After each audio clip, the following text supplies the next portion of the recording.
Anybody who saw my reaction after I watched this movie pretty much knows how crazy this movie probably drove me to. But to be honest, I was expecting my reaction to be more along the lines of William Shatner's expression during this episode of The Twilight Zone.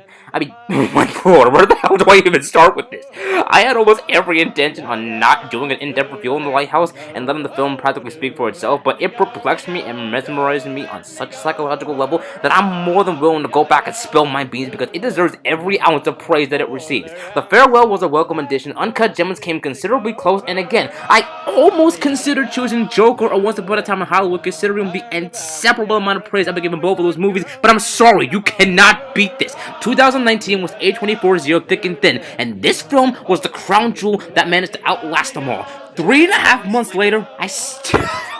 What the hell? I saw this masterpiece, but it hypnotized me in. It crammed me in with no exits in sight, and now it's only fair if I explain why this film bested all of the others. For starters, there's the acting. I am still legitimately shell-shocked at these performances here. Willem Dafoe is fantastic as usual. This side of him, though, is one that I rarely see.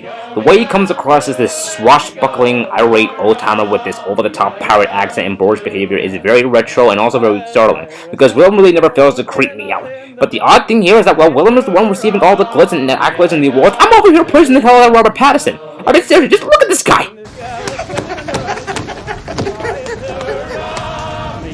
His performance was a sledgehammer of intensity and grit and balls. Quite a powerhouse performance, especially standing against someone as talented as Defoe, and the way he transitioned from shy timberman not wanting to deal with anything to a crazed murderer spitting out insults and just losing his fucking mind.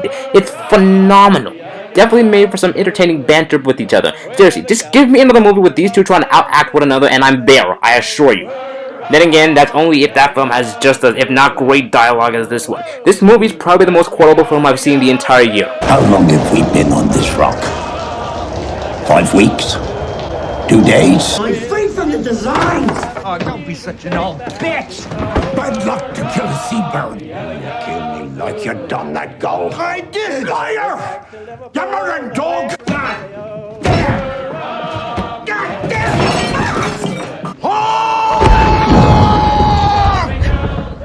Trust me, there was a lot more where that came out of what I like to call a tsunami of emotional chaos.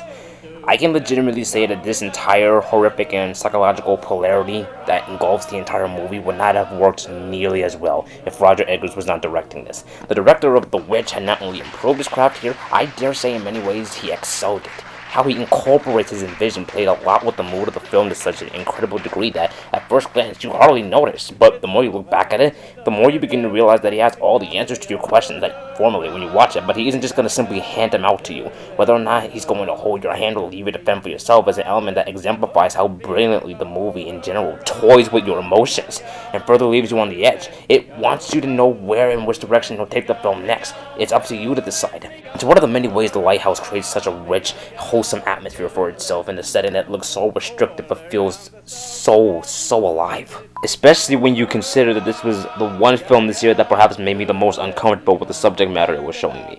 Seriously, if you thought what A24 gave you in Midsommar was too over the top, then this is Paul Wilting over the fucking moon. It's not that the content in Show Me was too graphic, but it was everything around it that just made me feel like I was physically going to either pass out or suffocate, thanks to the cinematography and editing.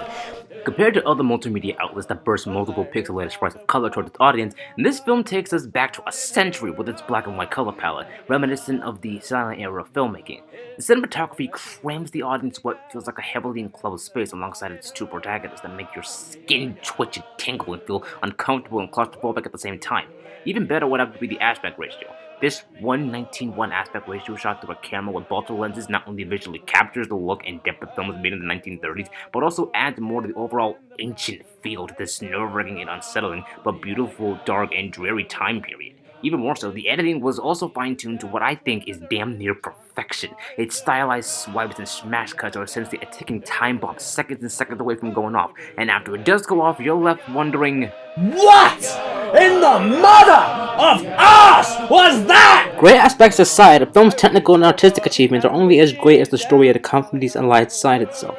And the story in The Lighthouse is not as straightforward as the premise would lead you to believe, but it's all better off for it. The film is crawling in all sorts of mythologies and themes that resemble a psychological thriller in every aspect of the word, delving deep into the mind of the human psyche to give us insight to prove that sometimes the worst thing to fear is simply fear itself.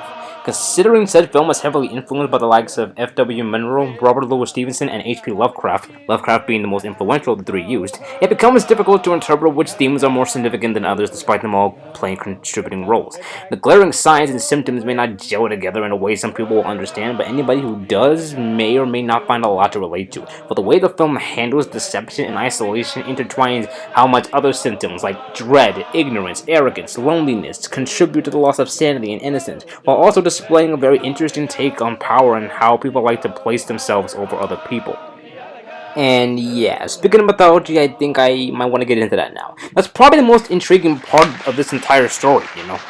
One of the main pieces of mythology that has been referenced over and over again in this movie is a tale that dates back to Greek mythology, the tale of Proteus and Prometheus. Its parallels and not so ground level symbolism in turn makes a lot of the film's previous sequences of events feel more grounded in depth and reality, while adding in that little dash of disturbing realism to further commemorate and make it more memorable, especially since it was also hinted at that Wake and Howard are more or less the same person. Both men accuse the other of being deceptive while they are being deceptive themselves. Howard spills his beans about the crime he may or may not have committed and is drawn mad because of it, all while Wake wears this mask to absolve himself of crimes of his own. If you were to consider that Howard's accent also starts to simmer away the longer the film progresses, it marks itself as another turning point because both of these two are such unreliable narrators, mystifyingly unworthy point of view characters to the point you can't even trust how they speak. No!